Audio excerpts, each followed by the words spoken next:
My father's hand clamped around my neck. He dragged me across the hall, past guests pretending not to see. "Your money is hers," he hissed. "You're worth less than dirt." My mother's laugh cut through the music. "Dogs don't deserve love, only chains."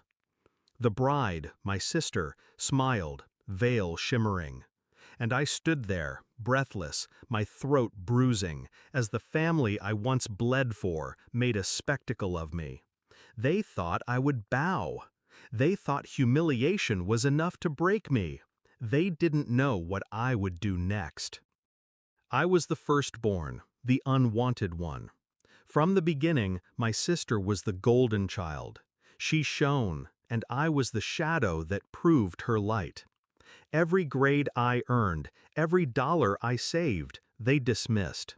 But the moment she lifted a finger, applause followed. I told myself it was fine.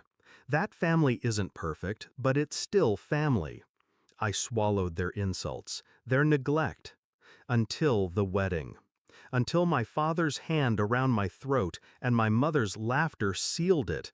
I wasn't family. I was property, a wallet, a dog.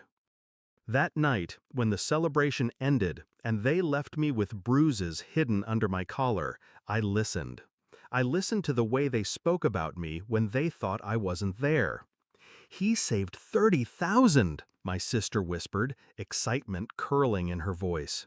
"I'll get it out of him. He's too soft to fight back." "Don't worry," my mother assured. "He doesn't have the spine to resist." My father chuckled. "That boy doesn't have spine at all." Each word carved me open. But I didn't bleed, not this time. I sharpened. I didn't rage. I didn't cry. I watched. And in watching, I saw their patterns. My father's obsession with image. My mother's greed. My sister's thirst for admiration. They thought I was powerless. That was their mistake, because silence is not weakness, it's strategy. Step 1. Vanish. I moved in the shadows, transferring my savings into accounts they couldn't trace. Sold what I didn't need, converted the rest into investments under a new name. On paper, I became the struggling son they always believed me to be. Step 2. Exposure. My father ran a business propped on reputation. Clean image, dirty secrets.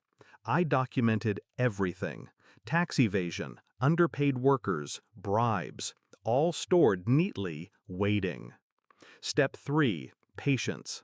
My mother's weakness was gossip. She loved to talk. So I fed her little lies, that I was spiraling, that I'd given up. She believed it easily.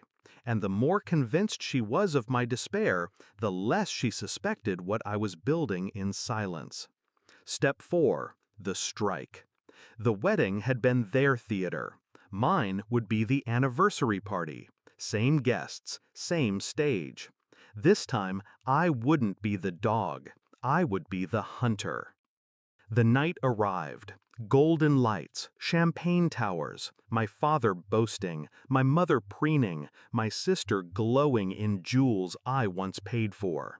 I stepped into the hall unnoticed, invisible, as always, perfect. Then the screen lit up.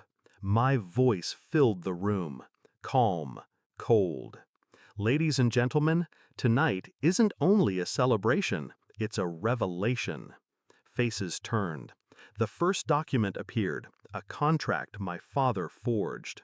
Then tax records, then hidden accounts. One by one, their empire unraveled before the crowd. Gasps, whispers, phones recording. My father lunged for the stage. Too late. I turned the knife deeper. Footage of my mother laughing about charity money she pocketed. Texts from my sister bragging about bleeding me dry. The room wasn't festive anymore. It was Judgment Day. My father's face turned crimson. My mother's lips trembled. My sister's veil of perfection ripped in real time. I didn't scream. I didn't gloat. I just stood there, letting the evidence speak. And when the silence grew thick, I delivered the final cut. My savings? They're gone. Safe, untouchable.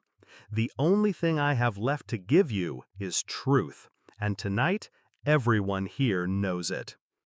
Security escorted my father out first, fists clenched, powerless.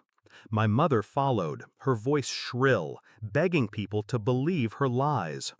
My sister collapsed in tears, mascara staining her cheeks, her prince of a husband staring at her like she was poison. Their kingdom crumbled in one night, and I didn't have to raise my hand once. They don't speak to me now, not that they could if they tried. The company dissolved, their friends scattered, their wealth drained by fines and disgrace. They live in a rented flat outside the city, arguing with the walls. My sister works 2 jobs, stripped of the admiration she once bathed in. And me?